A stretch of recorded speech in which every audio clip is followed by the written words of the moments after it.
que eu queria então explicar para vocês hoje é a respeito do que nós podemos considerar como historicamente plausível ou não nos evangelhos e qual seria a quantidade de material que nós encontramos ali mais plausível ou não.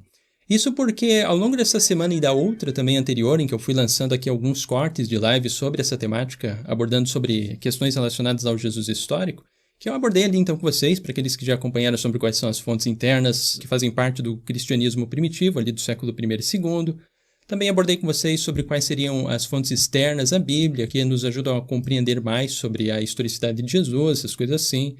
Também abordei sobre o que seria a diferença entre comparar Jesus histórico com personagens de história em quadrinhos, que também são comentários que eu recebo com frequência aqui, né? Sobre a hipótese flaviana, que também vocês às vezes perguntam, essas coisas. Então, nesses vídeos ali eu recebi alguns comentários perguntando sobre como que nós poderíamos fazer então para identificar aquilo que seria mais plausível historicamente daquilo que seria o menos plausível, ou tentar então distinguir nos evangelhos o que seria o de relato mais histórico daquilo que seria um fictício, né? Fazer essa distinção. E se existe alguma forma de fazer essa distinção. Eu também observei ali comentários de alguns que são mais do tipo evangélico fundamentalista, que entende que aquilo que nós encontramos, então, nesses textos, nos evangelhos, seria tudo totalmente historicamente plausível. O que está escrito no evangelho é porque realmente aconteceu, enquanto que também eu observei outros comentários que se encontram exatamente no extremo oposto disso, que são aqueles céticos, assim, que duvidam que absolutamente qualquer coisa que se encontre nos evangelhos realmente não aconteceu. E não é dessa forma que os historiadores trabalham, né? Os historiadores observam os evangelhos como uma camada um tanto acinzentada daquilo que nós temos de historicamente plausível ou não. Então hoje nós vamos ver como é que nós podemos tentar extrair desses textos aquilo que seria o mais plausível historicamente e tirar ou talvez distinguir aquilo que seria o menos plausível. Para nós compreendermos também um pouco mais a respeito desse assunto, especialmente para alguns comentários que eu vi mais desse lado que existe bastante aqui no nosso país, né? O Brasil ele é um país predominantemente cristão e muitas vezes também as pessoas têm essa visão, a grande parte das pessoas cristãs tem essa visão mais fundamentalista da Bíblia. Entender então por que os historiadores não aceitam que tudo aquilo que se encontra nos evangelhos realmente aconteceu. E existem várias questões relacionadas a isso que nos indicam que nós não podemos fazer esse tipo de leitura, como se tudo aquilo que está ali fosse histórico ou tivesse acontecido com Jesus, como se fosse um relato de jornal que nós estamos lendo ou algo assim. Então, a primeira questão que nós precisamos ter em mente a respeito dos evangelhos é porque eles foram escritos com uma certa distância dos eventos relacionados a Jesus. Então, por exemplo, Marcos foi escrito ali entre os anos 70 e 75, então se Jesus foi crucificado por volta dos anos 30, 33, isso implica que esse texto foi escrito cerca de 40 anos, mais ou menos de distância dos eventos relacionados ao Jesus histórico. Mateus e Lucas foram escritos um pouco depois, ali por volta dos anos 80, 90, mais ou menos, mas ao final do século I, e posteriormente o Evangelho de João, ali por volta dos inícios do século II ou na virada do século I para o II, mas ele é datado geralmente ali entre os anos de 100 e 120. Então, como esses textos eles foram escritos após os eventos, nós devemos ter uma certa cautela em relação a eles, porque não são textos que estavam sendo escritos no momento em que alguém estava olhando o que Jesus estava fazendo e escrevendo, tomando nota sobre isso. Eles foram transmitidos, essas histórias que eles observaram acontecendo com Jesus, oralmente para outras pessoas e essas pessoas então escreveram esses textos. O mesmo exercício nós podemos fazer até diante de nossa própria vida. Por exemplo, se nós perguntarmos para alguém o que aconteceu lá nos anos 80 ou início dos anos 90, mais ou menos assim. Por mais que a pessoa se recorde de alguma coisa que aconteceu naquela época, é extremamente difícil, é praticamente impossível ela se recordar com precisão total a respeito de tudo que ela viu ou de tudo que ela disse. Isso por conta até mesmo de uma limitação de nossa própria mente. À medida que nós vamos relembrando desses eventos do passado, o nosso cérebro humano, como é característico, ele tende a reconstruir certos eventos. É por isso que algo interessante também que nós podemos observar quando vemos filmagens ou fotografias de quando a gente era criança ou coisa assim, é normal nós observarmos que determinadas coisas pareciam ter um tamanho diferente. Aquilo que o nosso pai falava ou nossa mãe falava, na nossa memória parecia uma coisa, mas olhando um vídeo parece outra coisa. Isso é característico do pensamento humano. Então, o mesmo ocorre com esses textos. Se eles têm essa distância no tempo, nós não podemos ter essa ingenuidade do ponto de vista histórico de entender que tudo o que está escrito ali realmente aconteceu exatamente dessa forma. Porque existe esse problema característico da humanidade de reconstruir essas lembranças conforme vai passando o tempo. E não apenas reconstruir essas lembranças, mas também, à medida que nós transmitimos para outras pessoas, essas lembranças muitas vezes são deformadas ou acrescentadas de outras coisas que, na verdade, não aconteceram. Então, isso é um cuidado que os historiadores têm em examinar esses evangelhos. Isso não acontece apenas com os evangelhos, que nós encontramos ali no Novo Testamento, que se referem aos acontecimentos, à vida de Jesus, mas com qualquer texto antigo. Todo o texto que nós fazemos da antiguidade, que nós observamos, seja Flávio Joséfo, Tácito, Suetônio, Cássio Dio, vários outros, qualquer historiador antigo, nós temos que ter esse cuidado. Entender de onde ele conseguiu adquirir aquelas informações, se essas informações foram provenientes de alguma tradição, de alguma oralidade que ele recebeu ali, uma transmissão então verbal apenas, sem ter um texto escrito, para nós não cairmos naquela ingenuidade de simplesmente achar que qualquer material antigo está dando uma descrição literal a respeito do que realmente aconteceu, que é o que nós observamos também com os escritos do Novo Testamento. Uma outra questão também importante nesse sentido é a diferença entre a cultura em que Jesus histórico viveu e que esses textos foram desenvolvidos. Por exemplo, eu já abordei aqui com vocês num vídeo mais antigo, acho que ele tem mais ou menos uns 3 anos já de duração, que sobre a origem dos evangelhos, que cada um dos 4 evangelhos canônicos que nós temos no Novo Testamento, eles foram desenvolvidos em determinados locais que eram distintos um do outro. Então, por exemplo, o Evangelho de Marcos foi desenvolvido provavelmente ali na cidade de Roma ou Corinto. Nós não sabemos bem onde ele foi desenvolvido, mas por ali assim. Enquanto que o Evangelho de Mateus ele foi desenvolvido ali por volta, ali, talvez na cidade de Antioquia, o mais provável. O de Lucas, provavelmente na cidade de Filipos, enquanto que o de João, em Éfeso. E todas essas cidades, elas não são cidades que comportam exatamente a mesma cultura do território onde Jesus ali ministrou a sua mensagem. E era a terra de Israel-Palestina, né, ou terra da Judéia do primeiro século. Então nós devemos ter também esse cuidado, porque são materiais que foram escritos em um ambiente cultural que era distinto do ambiente histórico de Jesus. Então isso também é um detalhe importante que nós até mesmo vamos ver alguns exemplos mais à frente que nos ajudam a entender bem sobre essa questão.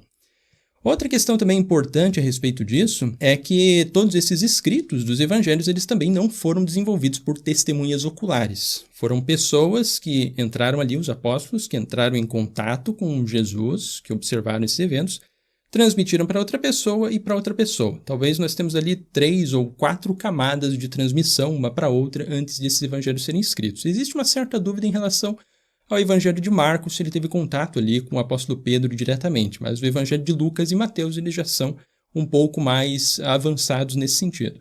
Enquanto que o de João, embora tradicionalmente seja entendido João como sendo o apóstolo de Jesus, ele não foi uma testemunha ocular. Ele é um evangelho que foi escrito já bem mais tarde a respeito disso. Então, são questões também que nós devemos levar em consideração. Mas, claro, eu não vou abordar aqui sobre a origem desses evangelhos, porque já tem vídeos mais antigos aqui no canal que aborda sobre como que eles foram gerados e por que não são testemunhas oculares, e também porque, se eu adentrasse nesse caminho na live de hoje, o tema iria ficar grande demais, então iria ficar muito confuso. Hoje, o tema é mais em outro sentido. Também outra coisa importante que nós vemos ali nos evangelhos, além dessa questão em relação de não ter testemunhas oculares, é por conta de Mateus e Lucas utilizarem não apenas aquilo que seria uma tradição oral da comunidade, de suas igrejas, mas também quando nós observamos atentamente como que esses textos foram construídos, nós podemos notar que eles muito provavelmente pegaram Marcos, esse evangelho de Marcos, como uma fonte para a construção de Lucas e Mateus. E uma hipótese que se trabalha muito na academia é que esses evangelhos podem ter utilizado uma outra fonte que não chegou até nós, mas que se perdeu ao longo do tempo, que normalmente é chamada de fonte Q, que é para poder desenvolver esses textos. Então é mais uma questão que nos mostra claramente que eles não são testemunhas oculares, eles estavam utilizando textos anteriores para o desenvolvimento ali de Mateus e Lucas. Então também é mais uma questão nesse sentido. Uma outra questão também importante sobre esses evangelhos, que nos ajuda a entender a cautela que nós devemos ter ao fazer essa leitura a respeito deles, não entender que tudo ali realmente aconteceu historicamente, é entender o viés que esses textos possuem. Porque, assim, não apenas os evangelhos, mas qualquer tipo de escrito, até mesmo escritos que são feitos hoje, todos eles nós encontramos um viés em relação a uma determinada fonte. Isso nós observamos até claramente hoje na nossa sociedade, aqui até mesmo no Brasil, em que nós vemos claramente algumas pessoas que têm viés político muito forte. Tem o viés de esquerda, um viés de direita. Então, encontrar esse viés em fontes antigas, por exemplo, tirando da nossa contemporaneidade, mas sim passando lá para o passado.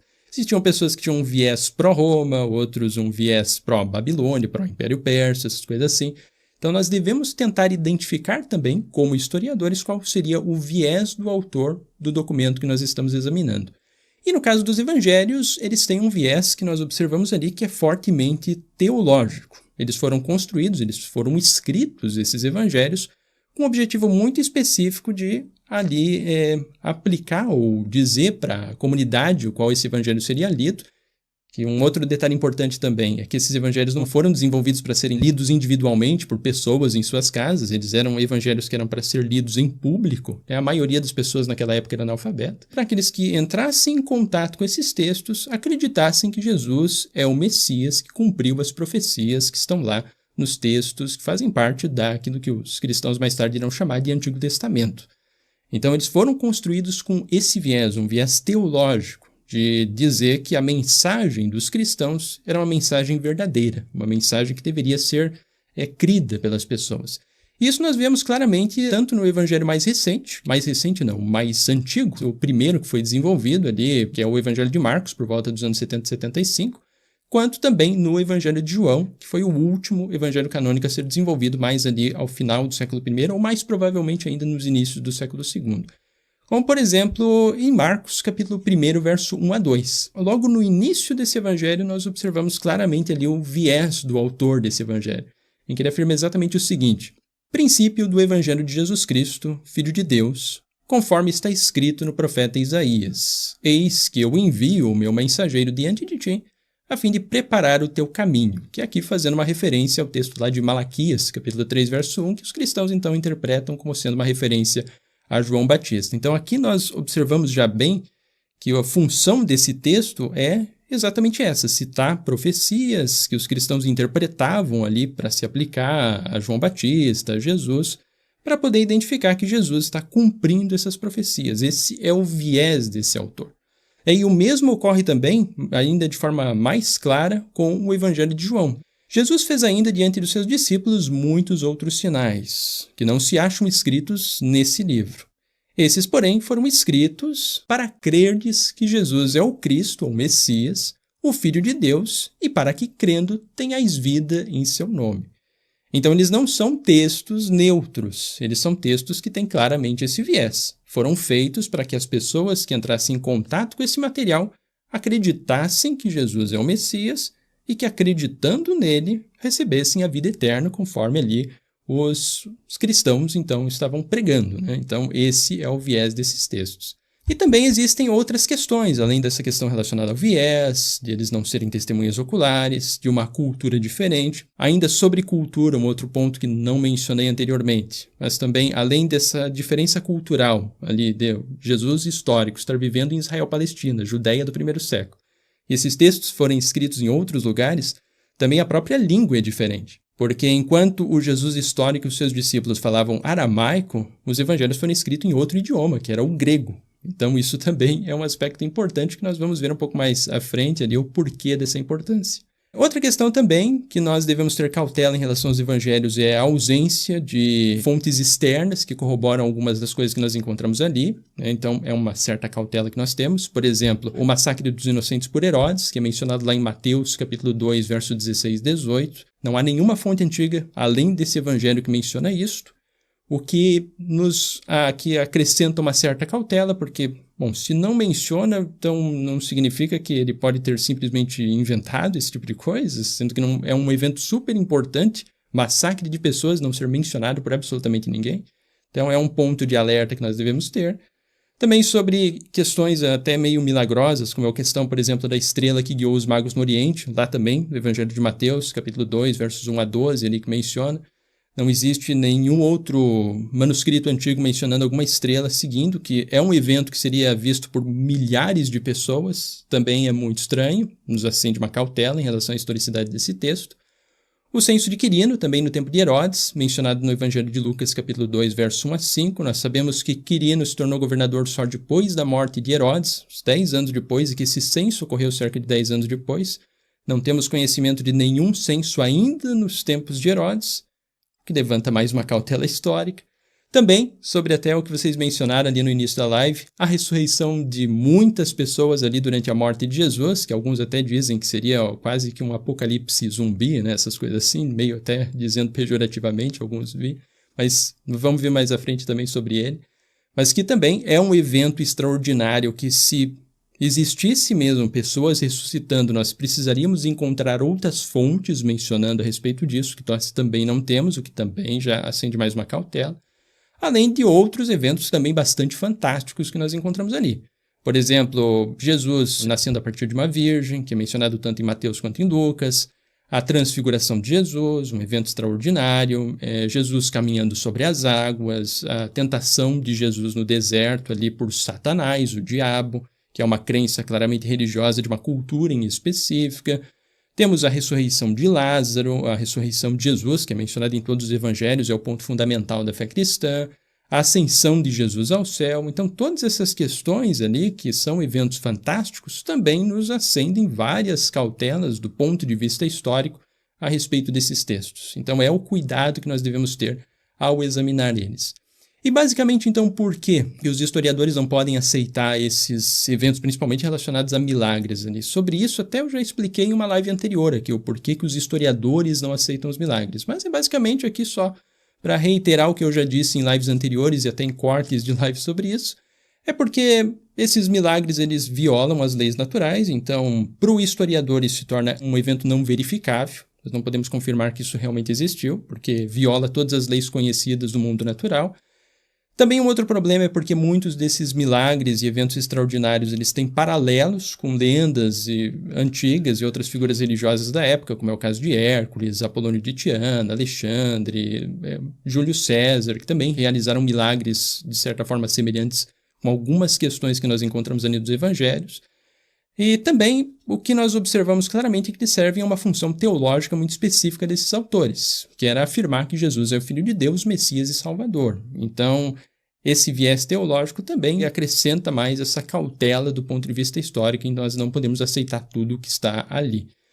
Também ainda um outro ponto que é válido acrescentar é que, por exemplo, se um historiador ele for um historiador cristão, isso ele pode ser, como eu já mencionei em lives anteriores aqui. Só que o problema é que ele não pode, no trabalho dele, dizer ou afirmar que isto realmente aconteceu. Porque o problema dele, se ele afirmar, por exemplo, que Jesus realmente, literalmente andou sobre as águas ou literalmente ressuscitou Lázaro, digamos que ele afirme que isso aconteceu, ele vai parar de fazer história e começar a entrar no campo da apologética. Porque se ele afirmar esse tipo de evento extraordinário para os evangelhos como sendo algo que aconteceu historicamente, ele também teria, observando o princípio da imparcialidade na pesquisa histórica, é de aceitar outros milagres que nós encontramos também de forma extraordinária em outras religiões, como é, por exemplo, o caso do Islã. No Islã, nós encontramos no Corão Mohammed, profeta Maomé, fazendo também milagres extraordinários, como dividindo a lua em dois, fazendo brotar águas de sua mão. Então, é por isso que o historiador ele não pode aceitar simplesmente esse milagre, porque ele teria que violar o princípio da imparcialidade na pesquisa dele. Ele teria que abrir para aceitar absolutamente todos os tipos de milagres. Então é por isso que ele não pode fazer isso. Então, que é importante acrescentar. Ele pode ser um historiador cristão, ele pode acreditar nessas coisas, só que se ele for escrever um livro de história ou publicar um artigo acadêmico revisado por pares no campo da história, ele não pode afirmar que isso realmente é um fato histórico. Porque se ele afirmar isso, ele parou de fazer história e vai estar fazendo, então, apologética. Então, para nós entendermos agora sobre como os historiadores podem extrair desses textos aquilo que seria o mais historicamente plausível e deixar de lado, ou então tentar diferenciar aquilo que é o historicamente plausível do menos historicamente plausível, né? Aquilo que seria o mais fictício, ou até mesmo quando eu coloquei no título do vídeo, né? Sobre aquilo que seria o histórico do mitológico, existem alguns princípios que nós podemos observar nesse sentido. Mas antes de nós examinarmos esses princípios, é interessante ter aqui uma pequena introdução, que até enquanto eu estava preparando a live, eu estava revendo alguns materiais antigos, e tem um livro, especialmente aqui do Geza Vermes, que nos apresenta bem, assim, a perspectiva mais realista que nós devemos ter em relação a essa pesquisa. Então, o que Geza Vermes explica, especialmente mais ao final desse livro, é que esse livro ele se dedica ali a fazer um exame de cada dito, cada feito que nós encontramos nos evangelhos sinóticos, os três, Marcos, Mateus e Lucas, tentando identificar ali aquilo que seria o mais historicamente plausível do menos historicamente, aquilo que então o Geza Vermes chama de plausibilidade histórica e editorial. Ele basicamente dá essa divisão ali em duas partes específicas. E ao final desse livro ele faz uma introdução bem interessante que nos ajuda a entender sobre as limitações e ter uma perspectiva mais realista historicamente também dessa pesquisa, no qual ele diz o seguinte, que é um trechinho aqui que eu achei útil trazer, que contribui aqui para a nossa questão. Qualquer tentativa de reconstruir uma versão palavra por palavra dos ditos de Jesus constitui, creio eu, uma perda de tempo. E aqui ele explica então o porquê. O objetivo é inatingível porque a fonte original, uma coleção delas escrita em aramaico, se é que algum dia existiu, já não está mais disponível. Então é por isso que a gente não consegue, tem essa limitação de fato, conforme eu expliquei para vocês até mais à frente.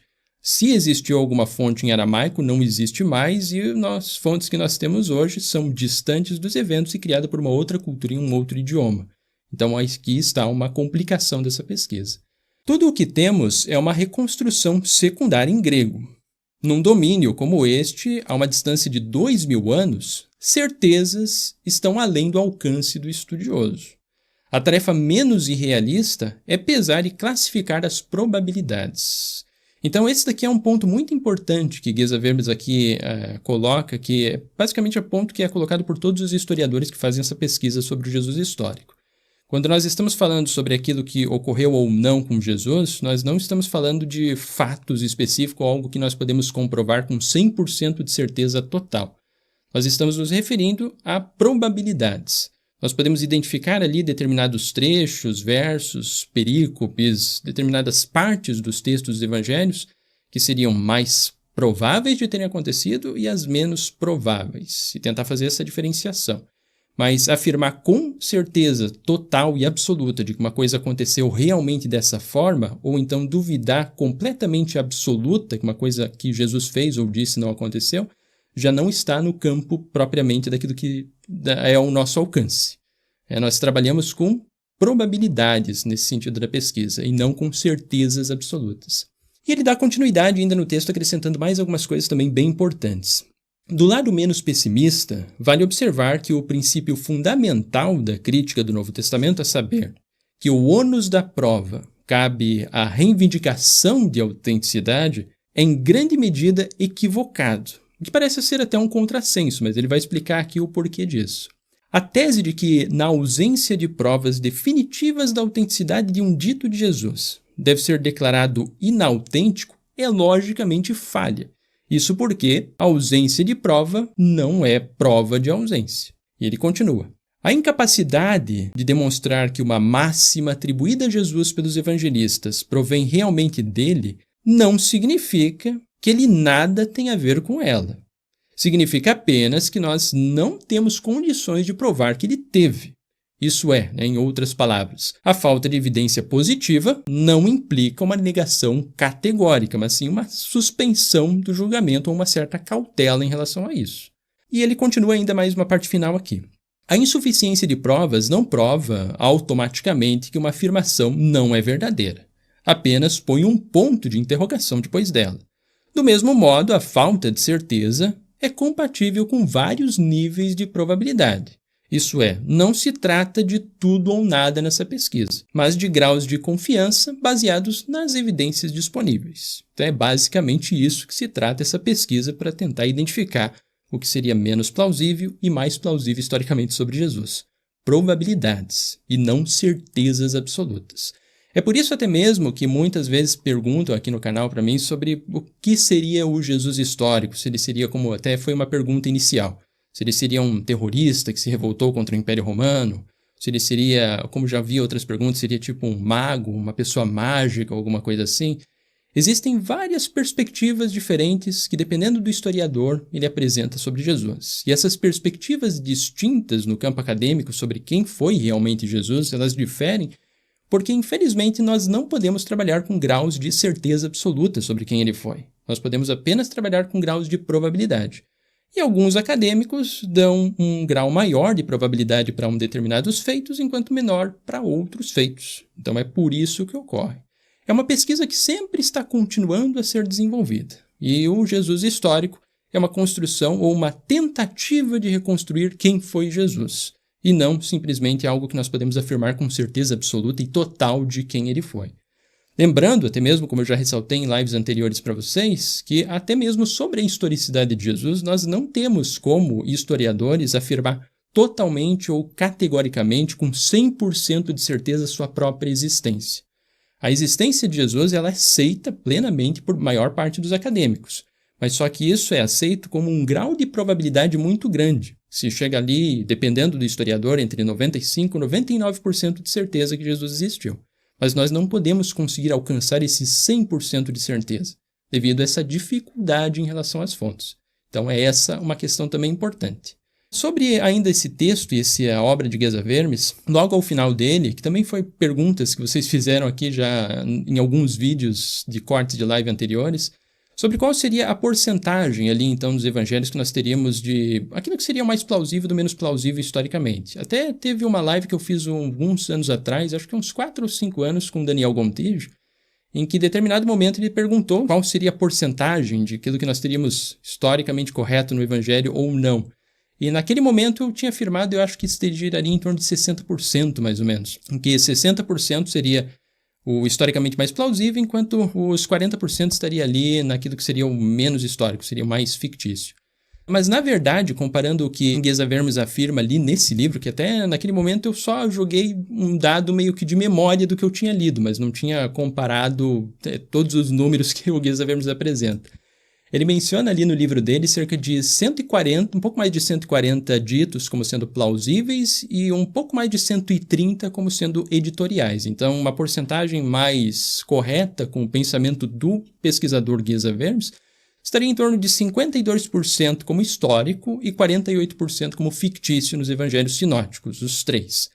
No entanto, um dado importante aqui que nós devemos observar é que nesse livro, nessa obra de Geza Vermes, ele não faz ali a aplicação dessa regra, ele não examina nesse livro, sobre as questões relacionadas à natividade de Jesus e também sobre a paixão dele. Então ele deixa de fora ali cerca de uns 20% mais ou menos do que os evangelhos sinóticos possuem. E também algumas narrativas ele também deixa de fora. Então o que ele examina nesse livro ali, que tem quase 500 páginas, é mais ou menos uns 70% de todo o conteúdo dos evangelhos sinóticos, deixando uns 30% de fora. E aqui nós temos algo importante, porque na narrativa da natividade de Jesus, nós observamos ali claramente que ele foi influenciado teologicamente. Boa parte dos historiadores hoje observa que a maior parte da natividade é fictícia, não é histórica. Enquanto também uma parte significativa dos relatos da paixão de Jesus também tem uma quantidade bastante grande de ficção e não de história. Então isso reduziria a quantidade de textos que seriam mais historicamente plausíveis sobre Jesus. Uma projeção assim mais real do que poderia ser sobre o que seria mais plausível e menos plausível seria algo em torno de uns 20, 40% dos três evangelhos sinóticos como tendo relatos que podem ser historicamente plausíveis, enquanto que uns 60%, talvez 80%, principalmente para relacionado ao evangelho de João, que daí já não são sinóticos, mas que estaria ali mais na porcentagem de ficção. Claro que são assim, porcentagens bastante subjetivas, nós não sabemos exatamente identificar com precisão a respeito de tudo que está ali. Existem divergências até mesmo entre os acadêmicos. Mas agora então, passando adiante, saindo dessa obra aí, dessa pequena introdução ali de Geza Vermes, que eu achei interessante aqui trazer para vocês, para trazer essa perspectiva mais realista sobre essa pesquisa, que é uma pesquisa realmente bem complexa de ser feita. Porque, por exemplo, nesse livro de Geza Vermes, ele faz uma observação até de forma simples. Ele não chega a mostrar ali para nós, no texto dele, o texto em grego, nem chega a fazer comparações detalhadas sobre a diferença de manuscritos antigos, nem nada disso. É uma observação para o público em geral e muitas vezes um público que não tem aquela especialização de um acadêmico com doutorado. É um texto mais simples. Mas quando nós observamos já uma pesquisa sobre o Jesus histórico em artigos acadêmicos, revisados por pares ou coisa assim, daí a questão se torna ainda muito mais complexa. Tem vezes, alguns artigos que eu já observei, que se dedicam a examinar ali a historicidade de um determinado elemento só em alguns poucos versos. Então, é um trabalho muito minucioso para tentar extrair aquilo que seria o mais histórico ou não. Não é um serviço fácil de ser feito. Tem que sentar com cuidado, observar variantes textuais em relação àquilo, observar se nós estamos diante realmente de um texto grego que seria o mais próximo àquilo que saiu da mão do autor. Então, é um trabalho realmente complicado. Mas existem alguns princípios que nos ajudam, então, a nortear essa pesquisa. Então, o primeiro princípio, que seria um dos mais importantes para nós examinarmos se um dito de Jesus ou alguma coisa que nós encontramos ali nos evangelhos, algum feito dele, algum texto que nós temos ali, é mais plausível historicamente ou não, mas lembrando que muitas vezes essa plausibilidade pode ser um tanto subjetiva, por conta das limitações que eu mencionei anteriormente ali com Geza Vermes. Mas o primeiro deles seria o critério da múltipla atestação. Isso é bem importante. Então, quanto mais testemunhas independentes relatarem um evento dito ali nos evangelhos, melhor. E essas testemunhas independentes são várias. Nós temos, por exemplo, as 7 epístolas autênticas do apóstolo Paulo, que são os documentos cristãos mais antigos da história do cristianismo, desenvolvidos ali entre os anos 50 e 60. Depois dessas, nós temos aquele que é uma fonte hipotética, que é o Evangelho que pode ter servido de fonte para os desenvolvimentos dos evangelhos de Mateus e Lucas. Então, também, ela normalmente é datada ali de forma um tanto parecida com as cartas autênticas de Paulo, se existiu, ali por volta dos anos 50, 70, mais ou menos, que ela deve ter sido desenvolvida. Talvez até os anos 80, mas dá-se uma distância para que ela estivesse circulando entre as comunidades e Mateus e Lucas terem acesso a ela, então é por isso que ela normalmente é datada por ali, entre 50 e 70. Temos o Evangelho de Marcos, entre os anos 70 e 75, a fonte M, que seria uma fonte específica de algumas coisas que nós encontramos ali no Evangelho de Mateus, que só se encontra em Mateus e não se encontra em nenhum dos outros evangelhos canônicos.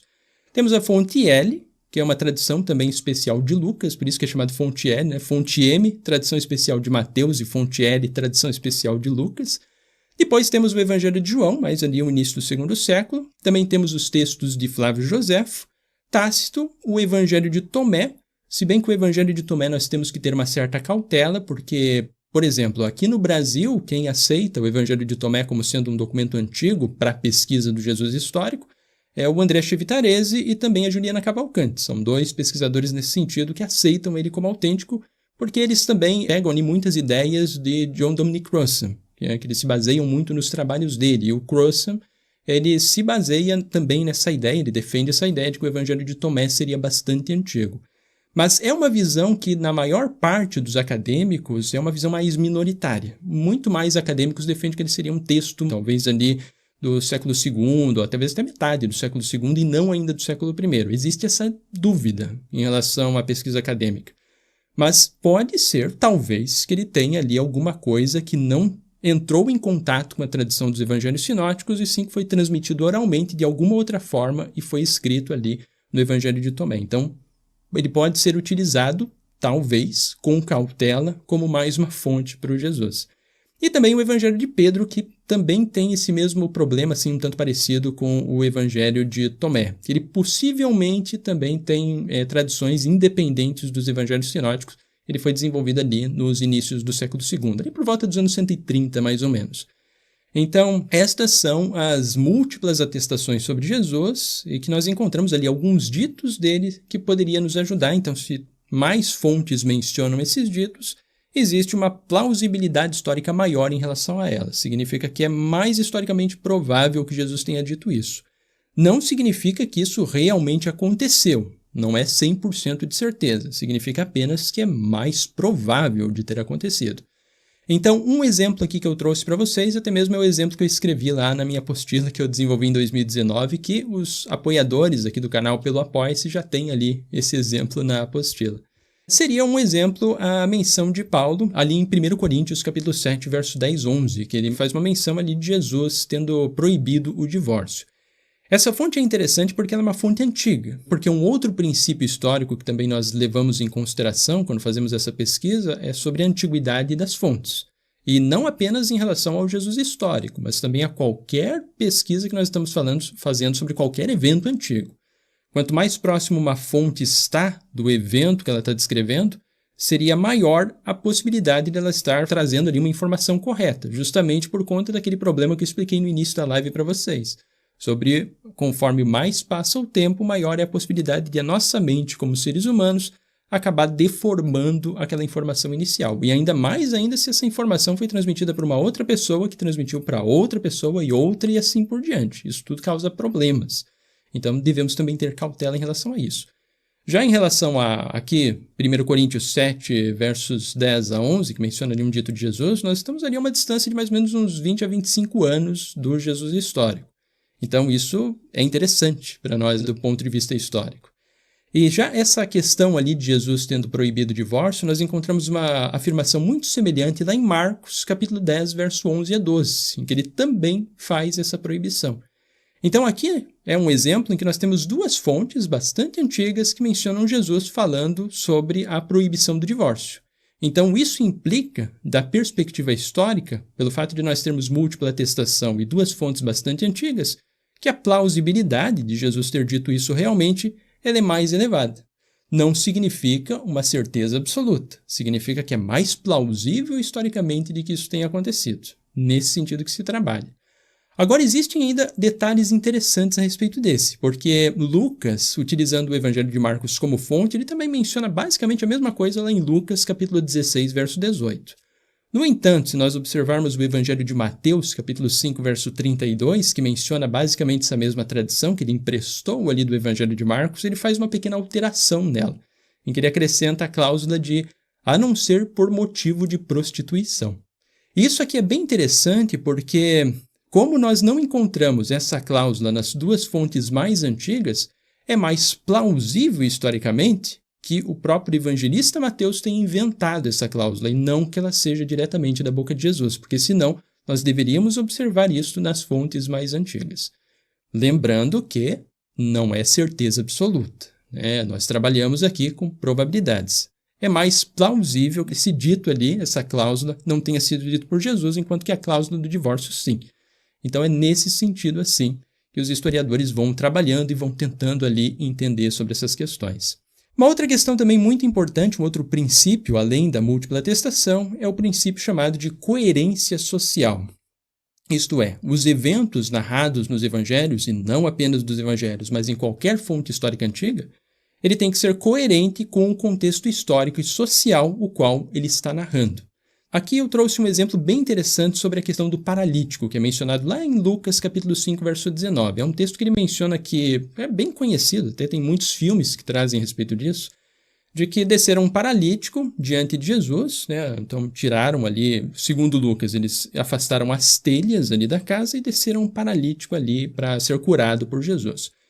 No entanto, aqui nós temos um problema justamente relacionado a essa questão de coerência social. Porque quando nós observamos no ponto de vista arqueológico e na sociedade que existia na Judéia do primeiro século, as casas não eram feitas de telhas. As telhas elas eram usadas no mundo greco-romano. Então aqui temos um problema de coerência, porque é um relato que fala sobre afastamento de telhas que não existia naquela cultura específica. Só que aqui tem um detalhe interessante, porque essa questão aqui de Lucas, ela é mencionada, essa narrativa, em outros textos também. Então, por exemplo, uma narrativa muito semelhante a isso nós encontramos em um texto mais antigo, que é Marcos, capítulo 2, verso 4, em que ali ele menciona de forma correta, ele não faz essa menção de telhas. Então, embora essa narrativa de Lucas ela tenha essa incoerência social em relação à Judéia do primeiro século, ela não é necessariamente uma narrativa que não pode ter acontecido, porque Marcos cita ela de forma correta sem mencionar as telhas. Então, isso nos faz pensar aqui, levantar como uma conjectura provável, possível do que tem acontecido com o evangelista Lucas, que como ele estava imerso em uma cultura e uma sociedade greco-romana, em que a partir do momento em que ele observava a sua cultura ao redor, ele observava casas feitas com telhas, ele não levou isso em consideração ao desenvolver seu evangelho e aplicou ali a mesma condição sociocultural do mundo greco-romano ao evangelho, embora ela não seja coerente com a Palestina do tempo de Jesus, ou Israel-Palestina, Judéia do tempo dele. Então isso é uma questão interessante também, um cuidado que nós devemos ter também ao examinar o material dos evangelhos e também esses textos. Agora, uma outra questão também, além dessa relacionada à coerência social, um outro critério também muito importante, que é chamado de o critério do embaraço, ou também, às vezes, ele é chamado de critério do incômodo teológico. Seria até uma forma mais, assim, fácil de se poder entender sobre isso. Que, como eu mencionei anteriormente, os evangelhos eles são documentos religiosos que possuem propósitos cristológicos e apologéticos ali no desenvolvimento deles.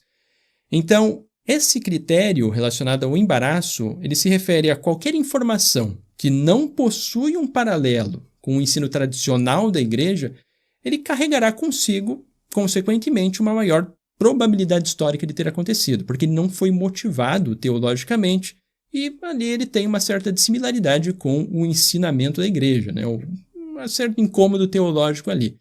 Para nós entendermos isso, é necessário aqui um exemplo para ficar um pouco mais claro a respeito disso. Por exemplo, o batismo de Jesus por João Batista, que é uma coisa ali que sempre foi vista desde o cristianismo antigo como um certo problema, um certo incômodo teológico. Porque desde o início do cristianismo, ali nos primórdios do cristianismo, Jesus sempre foi visto como uma figura altamente exaltada, assim, né? Logo, na sequência, ali, final do século I, início do século II, ele já estava sendo considerado praticamente como sendo Deus já em algum sentido. Nós vemos isso claramente lá no Evangelho de João. O verbo que era Deus e se fez carne. Então, ele já era considerado de forma extremamente digna.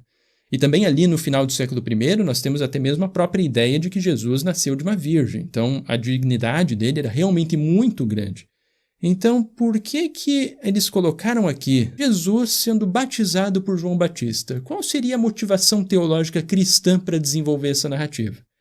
Não existe uma motivação teológica cristã clara. É até mesmo um certo incômodo isso causava nos primeiros cristãos. Porque como assim? O Salvador da humanidade, o Deus que se fez carne, foi batizado? Isso significa que ele cometeu algum pecado?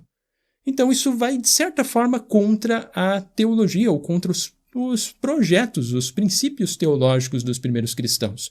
O que nos indica que, como isso não tem uma motivação teológica que nós podemos observar ali claramente desenvolvida ao redor dessa narrativa, a probabilidade dela ter sido histórica, de ter ocorrido historicamente com Jesus, o batismo por João Batista, ela é mais elevada. Até mesmo boa parte dos historiadores que fazem essa pesquisa sobre o Jesus histórico entendem que um dos eventos mais significativos e mais historicamente plausíveis da vida de Jesus foi justamente esse, o batismo de João Batista, porque ele é mencionado por várias fontes e é uma questão que causa um certo incômodo para a teologia do cristianismo primitivo, ou ainda dos cristianismos primitivos, né, que existiam várias comunidades com pensamentos distintos que ainda não estavam devidamente consolidados e unificados ali quando os evangelhos foram desenvolvidos. Ainda outro também que ele é de certa forma, um tanto parecido com esse critério relacionado ao incômodo teológico, mas ele aborda ainda questões relacionadas também ao judaísmo e ao contexto geral do mundo antigo, que é o chamado critério da dissimilaridade ou descontinuidade, ou então aquilo que poderia ser considerado como diferente ou único. E um exemplo importante sobre esse critério da dissimilaridade, que nos ajuda a entender bem sobre ele, é sobre a crucificação de Jesus, que contém lá em cima, né, da crucificação, isso é mencionado por todos os textos que nós temos ali, os 4 evangelistas mencionam isso, que é a inscrição Rei dos Judeus. Rei dos Judeus é um título que os cristãos não utilizavam para se referir a Jesus. Eles normalmente utilizavam a expressão Cristo, Messias, Filho de Deus, ou Cristo porque é grego, né, que é o significado de Messias, Filho de Deus, Salvador, essas coisas assim, Cordeiro de Deus. Mas a ideia de rei dos judeus, nós não vemos aqui uma motivação teológica em relação a esse sentido. É um evento bastante único que está ocorrendo ali, né, que se encaixa, que o critério da dissimilaridade ele é um pouco parecido com o critério anterior, ele só é um pouco mais expandido nesse sentido. Então, pelo fato de existir essa diferença e não existir motivação teológica por trás dessa palavra ali, Rei dos Judeus, essa escrita, isso também indica que a probabilidade histórica disso ser um evento que realmente aconteceu, ela é mais elevada, por conta de ele também passar por esse critério também que é importante. Um outro critério também que é muito válido nessa pesquisa, que é o critério da adequabilidade linguística. Isso significa que os evangelhos, eles foram escritos, como eu mencionei anteriormente, em grego, enquanto que Jesus falava em aramaico. Então isso significa que se nós estamos lendo alguns ditos de Jesus que estão em grego, isso também tem que funcionar da mesma forma em aramaico. Se não funcionar na língua original de Jesus, isso significa que provavelmente foi inventado pelo próprio evangelista. E um exemplo claro que nos ajuda a entender a respeito disso é o que nós encontramos lá em Mateus, capítulo 24, verso 30, que foi desenvolvido ali mais no final do século I, em que esse texto ele afirma exatamente o seguinte, aqui mais uma tradução para o português, né, que eu coloquei só daí aqui as palavras em grego para nós entendermos, mas a tradução é da Bíblia de Jerusalém, mas que diz o seguinte o texto. Então aparecerá no céu o sinal do Filho do Homem e todas as tribos da terra baterão no peito. Significa mesmo que lamentarão, né, que é o que nós encontramos em grego como kopsontai. E verão, opsontai, o Filho do Homem vindo sobre as nuvens do céu com poder e grande glória. E aqui nós temos esse jogo de palavras em grego que é bem interessante. Lamentarão com verão, que seria o kopsontai ou opsontai. Ou ainda lamentarão, muitas vezes, muitas bíblias traduzem como baterão no peito, que é o mesmo sentido. É esse jogo de palavras. Opsontai, kopsontai. Agora, o problema com esse jogo de palavras, que funciona muito bem, é muito coerente no grego, é que ele não funciona em aramaico, que é a língua original que Jesus estava falando. Então isso implica que esse verso aqui de Mateus, capítulo 24, verso 30, ele muito provavelmente não foi dito pelo próprio Jesus histórico, mas foi inventado pelo autor desse evangelho que colocou essas palavras na boca de Jesus, justamente porque faz sentido em grego, língua que Jesus não falava, e não faz sentido essas palavras aqui, esse jogo de palavras em aramaico, que era a língua original do Jesus histórico. Então, é um critério também importante. E um outro também que ele é um critério mais trabalhoso de ser aplicado, porque ele exige necessariamente que nós observamos o texto literalmente ali em grego, e ainda observando todas as variantes textuais que nós temos dele, que é o critério da leitura difícil de um texto. Então, é um trabalho, então esse critério está bastante aliado ali com a questão da crítica textual do Novo Testamento relacionado à pesquisa dos evangelhos.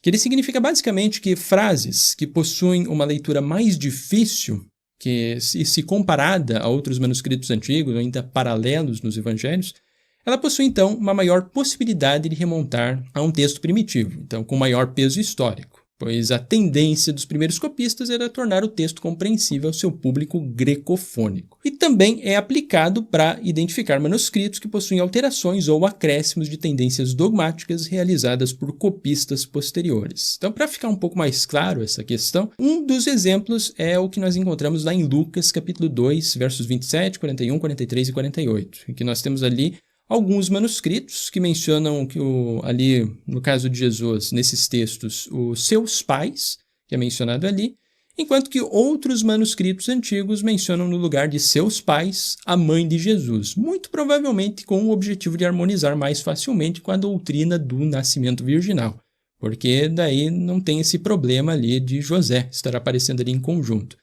Então, quando os pesquisadores sobre esses manuscritos antigos observam essas diferenças textuais, eles dão preferência a esse que tem uma leitura mais difícil, que às vezes causa algum incômodo teológico para os cristãos, porque a tendência justamente dos copistas era tentar fazer com que fosse bem compreensível esses textos. Então, uma leitura mais difícil tem uma maior probabilidade de ser mais próxima ao original e maior probabilidade também de ser histórico. Mas claro que é um princípio bem complicado de ser aplicado, que tem que examinar todos os manuscritos antigos em grego que nós temos, não apenas em grego, mas também até mesmo outras traduções para o siríaco, comparar todos eles e ver se tem alguma leitura mais difícil ou não, entender quando que esses textos foram datados ou se tem alguma datação aproximada de quando eles foram desenvolvidos, para identificar ali o que estaria mais próximo daquilo que saiu da mão do autor original e entender se isso tem plausibilidade histórica de ter ocorrido com Jesus ou não. Então é um trabalho bem complicado de ser feito, não é nada fácil. E hoje, ainda bem que, como nós temos a internet, os pesquisadores têm acesso mais fácil a fotocópias desses manuscritos. Mas antigamente, até ali, anos 70, era bem mais difícil porque nós não temos catalogado todos eles. Tem que ir atrás de biblioteca, conferir o que manuscrito diz o quê. É uma questão bem mais complicada. Mas até mesmo hoje, até teve um corte de live que eu fiz aqui com vocês que eu queria encontrar um texto antigo de Flávio Josefo, que ele faz referência a Jesus. E na internet eu simplesmente não encontrei disponível uma fotocópia de um texto manuscrito mais antigo que seria do tempo medieval. Ele se encontra lá numa biblioteca, eu acho que é a Biblioteca da França, mas não lembro agora qual que é. Mas é um manuscrito que ainda não estava inteiramente fotocopiado, então é difícil, é realmente bem complicado de ser feita essa pesquisa. E é uma pesquisa muito séria também nesse campo. Então, o que nós podemos concluir de modo geral a respeito dessa pesquisa do Jesus histórico é que, de fato, conseguir determinar aquilo que é mais plausível historicamente ou não ali que nós encontramos no Evangelho, não é uma questão de simplesmente escolher a bel prazer, o que é ou não, simplesmente de acordo com a vontade de quem está fazendo a leitura desses textos. É uma questão muito, muito complexa, muito difícil de ser feita, que demanda muito e muito tempo. Tem que examinar cada frase, às vezes cada palavra ou até cada letra em particular, para tentar encontrar aquilo que poderia ser mais plausível ou não historicamente a respeito de Jesus. E tentar identificar ou extrair aquilo que seria o mais histórico do menos histórico. Isso é bem complicado de ser feito. E muitas vezes o que nós encontramos são artigos acadêmicos revisados por pares que se dedicam apenas a alguns trechos de alguns elementos desses evangelhos. Então, é necessário esse cuidado, essa análise cuidadosa em relação a eles. E também uma conclusão final que daria para fazer nesse sentido é que nós devemos evitar certas generalizações, que eu já vi aqui em vários comentários que vocês enviam, tanto do lado do fundamentalismo cristão, geralmente é mais do lado evangélico que isso ocorre, de aceitar de certa forma, ingênua que tudo que está nos evangelhos realmente aconteceu com Jesus, isso não é real. Acreditar nesse tipo de ideia é praticamente viver uma fantasia histórica, não é assim que as coisas funcionam. Um cristão, ele pode aceitar que esses textos, como cristão, foram inspirados de alguma forma por Deus para conduzir a salvação, mas se você aceitar que tudo o que está ali realmente ocorreu historicamente, é bastante ingênuo de compreender a realidade da história. Enquanto também evitar o problema que eu observo também por outro lado, que é o contraponto completo disso, um ceticismo radical em que absolutamente tudo que está na Bíblia não aconteceu e foi totalmente inventado. As duas perspectivas são errôneas. É necessário tomar cuidado com para não assumir essas duas posturas, porque são posturas praticamente fundamentalistas e dogmáticas. Quando nós trabalhamos na pesquisa histórica, não apenas sobre o Jesus histórico, mas também sobre a pesquisa de qualquer texto antigo, nós temos muitas e muitas camadas de tradições nesses textos e muitas camadas muito cinzentas. E é difícil nós conseguirmos identificar de forma plausível, de forma concreta e com 100% de certeza aquilo que realmente aconteceu ou não. É um trabalho bem complicado. Então, são essas camadas cinzentas que nós, como historiadores e como muitos que tentam pesquisar sobre o Jesus histórico, então se aventuram. Os evangelhos são águas profundas de serem mergulhadas, mas é uma aventura que vale a pena e que é bem interessante de ser feita.